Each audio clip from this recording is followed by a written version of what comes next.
मई 1988 अमृतसर की तपती दोपहर में स्वर्ण मंदिर का परिसर चारों तरफ से एनएसजी के ब्लैक कैट कमांडो और पंजाब पुलिस से घिरा हुआ था।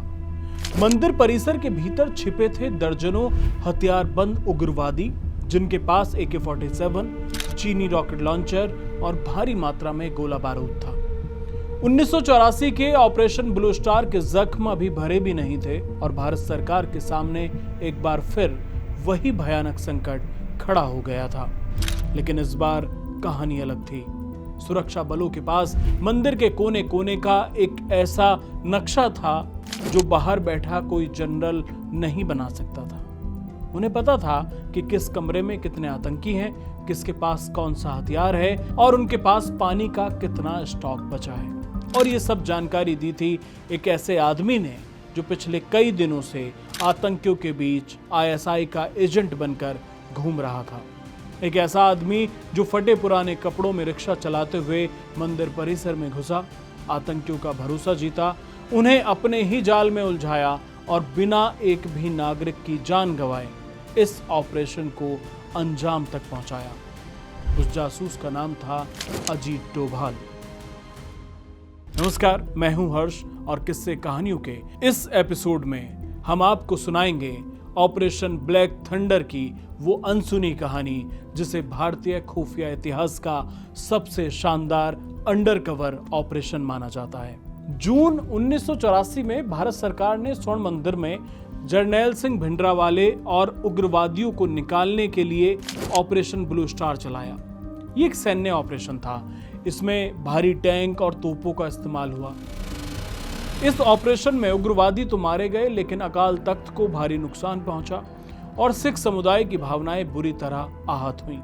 इसके कुछ ही महीनों बाद 31 अक्टूबर 1984 को प्रधानमंत्री इंदिरा गांधी की हत्या कर दी गई। मशहूर ब्रिटिश पत्रकार मार्क टली और सतीश जैकब ने अपनी चर्चित किताब Amritsar Mrs Gandhi's last battle में लिखा है कि ब्लू स्टार के बाद पंजाब की राजनीति और कानून व्यवस्था पूरी तरह ध्वस्त हो चुकी थी और उग्रवाद कम होने के बजाय और अधिक उग्र हो गया।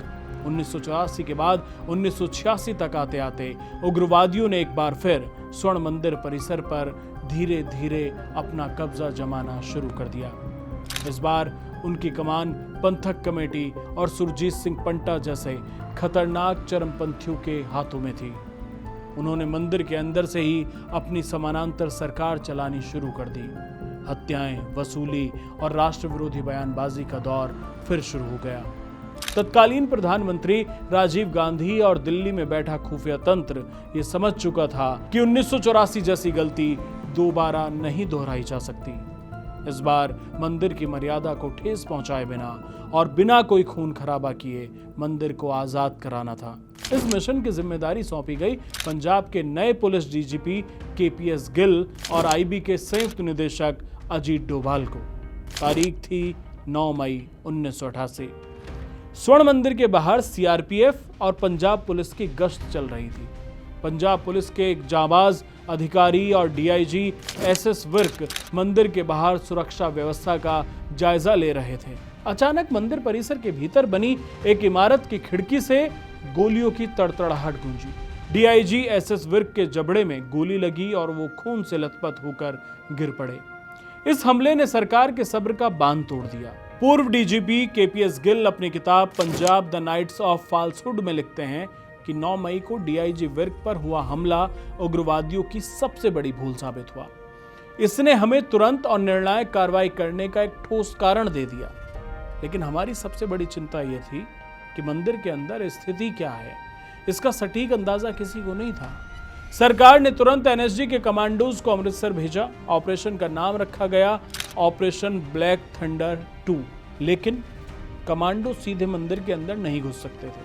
1984 की गलती दोहराने का मतलब था पूरे पंजाब को फिर से हिंसा की आग में झोंक देना। NSG को चाहिए था अंदर की सटीक जानकारी। और यहीं से शुरू होती है अजीत डोभाल की वो जासूसी दास्तान जो किसी हॉलीवुड फिल्म की कहानी से कम नहीं है।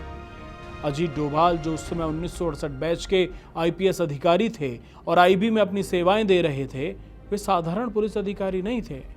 वे इससे पहले मिजोरम के उग्रवादी आंदोलन को अंदर से तोड़ चुके थे और पाकिस्तान के लाहौर में 7 साल तक भेष बदलकर भारत के लिए जासूसी कर चुके थे।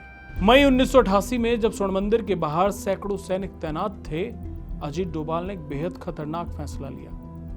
उन्होंने फैसला किया कि वे खुद मंदिर के अंदर जाएंगे, लेकिन सवाल था कि कैसे। मंदिर के चारों तरफ उग्रवादियों के स्नाइपर्स तैनात थे। किसी भी अनजान चेहरे को देखते ही वे गोली मार देते थे। डोभाल ने अपना रूप बदल लिया। उन्होंने फटे पुराने कपड़े पहने, अपना हुलिया एक मजदूरी करने वाले व्यक्ति जैसा बनाया। वे अमृतसर की तंग गलियों में घूमते हुए स्वर्ण मंदिर के आसपास मंडराने लगे। डोभाल ने मंदिर के बाहर चक्कर लगाते हुए उग्रवादियों के मददगारों का ध्यान अपनी ओर खींचा। उन्होंने खुद को पाकिस्तान की खुफिया एजेंसी आईएसआई का एक सीक्रेट एजेंट बताया। उन्होंने संदेश भिजवाया कि पाकिस्तान की सरकार और आईएसआई पंजाब के लड़ाकों की मदद करना चाहती है और वे उनके लिए आधुनिक हथियार और संचार उपकरण लेकर आए हैं। उस समय मंदिर के अंदर छिपे उग्रवादियों को हथियारों और बाहरी मदद की सख्त जरूरत थी। वे आईएसआई के इस सो कॉल्ड एजेंट के झांसे में आ गए। फिर एक रात डोभाल की आंखों पर पट्टी बांधकर उन्हें स्वर्ण मंदिर परिसर के भीतर ले जाया गया। अजीत डोभाल कई दिनों तक मंदिर परिसर के भीतर उग्रवादियों के बीच रहे। इंडिया टुडे की रिपोर्ट्स के अनुसार डोभाल ने आतंकियों का विश्वास जीतने के लिए उनसे पंजाबी में बात की और पाकिस्तान से मिलने वाली सैन्य मदद का झूठा आश्वासन दिया। उन्होंने आतंकियों को यह विश्वास दिलाया कि वे उनकी रक्षा रणनीति को मजबूत करने आए हैं। मंदिर के अंदर रहकर डोभाल ने 3 सबसे बड़े काम किए, जिसने इस ऑपरेशन का रुख ही बदल दिया। पहला काम था मानसिक स्थिति का आकलन। डोभाल ने देखा कि बाहर से खूंखार दिखने वाले ये उग्रवादी अंदर से बुरी तरह टूट गए हैं। उनके पास भोजन और पानी की कमी होने लगी थी। वे आपस में भी लड़ रहे थे। डोभाल समझ गए कि इन्हें लंबे युद्ध की जरूरत नहीं है, इन्हें केवल मनोवैज्ञानिक रूप से घेरने की जरूरत है। दूसरा काम अजीत डोभाल ने किया, नक्शा और रसद की स्थिति।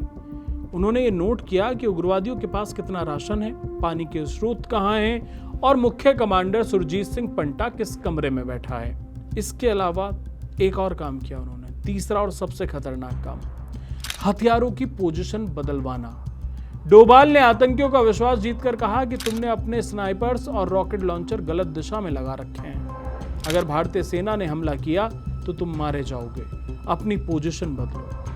आतंकियों ने इस पाकिस्तानी एक्सपर्ट की बात मान ली और अपने मुख्य स्नाइपर्स और हथियारों को मंदिर की ऐसी खिड़कियों और छतों पर शिफ्ट कर दिया जहां से वे बाहर बैठे एनएसजी के स्नाइपर्स की सीधी नजर में आ गए। यानी डोभाल ने उग्रवादियों को एनएसजी की राइफलों के निशाने पर लाकर खड़ा कर दिया। 12 मई 1988 सारी खुफिया जानकारी हासिल करने के बाद अजीत डोभाल सुरक्षित तरीके से परिसर से बाहर निकले। बाहर आते ही उन्होंने सीधे केपीएस गिल और एनएसजी कमांडर के साथ बैठक की और मंदिर का पूरा नक्शा टेबल पर रख दिया। अब रणनीति तैयार थी।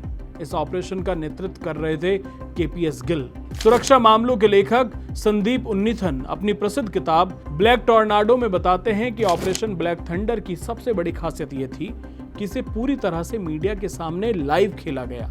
केपीएस गिल ने वाटर कैनन और लाउड स्पीकर का इस्तेमाल किया और पूरी दुनिया को दिखाया कि भारतीय बल मंदिर परिसर को कोई नुकसान नहीं पहुंचा रहे हैं। 13 मई 1988 सुरक्षा बलों ने स्वर्ण मंदिर परिसर की बिजली और पानी की लाइनें काट दी। भीषण मई की गर्मी में अंदर बैठे उग्रवादी प्यास से तड़पने लगे। 14 मई 1988 को एनएसजी के स्नाइपर्स को उन इमारतों पर तैनात किया गया जिनकी सटीक जानकारी डोभाल ने दी थी। जैसे ही कोई उग्रवादी पानी लेने या बाहर देखने के लिए खिड़की से सिर निकालता, एनएसजी का स्नाइपर एक ही गोली में उसका काम तमाम कर देता। डोभाल द्वारा बदलवाई गई पोजीशन की वजह से उग्रवादी पूरी तरह से एक्सपोज हो चुके थे। 15 मई को उग्रवादियों का मुख्य कमांडर सुरजीत सिंह पंटा हताश हो गया। जब उसे लगा कि बचने का कोई रास्ता नहीं है तो उसने पोटेशियम साइनाइड खाकर अपनी जान दे दी। 18 मई तक भीषण गर्मी, प्यास और एनएसजी के सटीक निशानों से टूट चुके उग्रवादियों के पास अब कोई विकल्प नहीं बचा था। दोपहर के समय दुनिया भर के और देश के पत्रकारों के कैमरों के सामने हाथ ऊपर किए हुए उग्रवादी एक एक करके अकाल तख्त और मंदिर परिसर से बाहर आने लगे। लगभग 46 उग्रवादियों ने आत्मसमर्पण किया और 30 से अधिक उग्रवादी मारे गए। और सबसे महत्वपूर्ण बात कि जो ये मंदिर की मुख्य इमारत थी उसे एक खरोंच तक नहीं आई, किसी भी निर्दोष श्रद्धालु की जान नहीं गई। ऑपरेशन ब्लैक थंडर भारत के इतिहास में एक मील का पत्थर साबित हुआ। 1984 के ऑपरेशन ब्लू स्टार में जहां कई लोग आहत हुए थे, वहीं 1988 के ऑपरेशन ब्लैक थंडर ने उन जख्मों पर मरहम लगाने का काम किया। इसने साबित कर दिया कि सही खुफिया जानकारी और संयम से बिना किसी विनाश के बड़े से बड़े संकट को हल किया जा सकता है। लेकिन इस पूरे ऑपरेशन के पीछे का असली हीरो पर्दे के पीछे ही रहा। 1989 में अजीत डोभाल को उनके इस अदम्य साहस, जासूसी और असाधारण नेतृत्व के लिए कीर्ति चक्र से सम्मानित किया गया। कीर्ति चक्र भारत का दूसरा सबसे बड़ा वीरता पुरस्कार है जो आमतौर पर केवल सैन्य कर्मियों को दिया जाता है।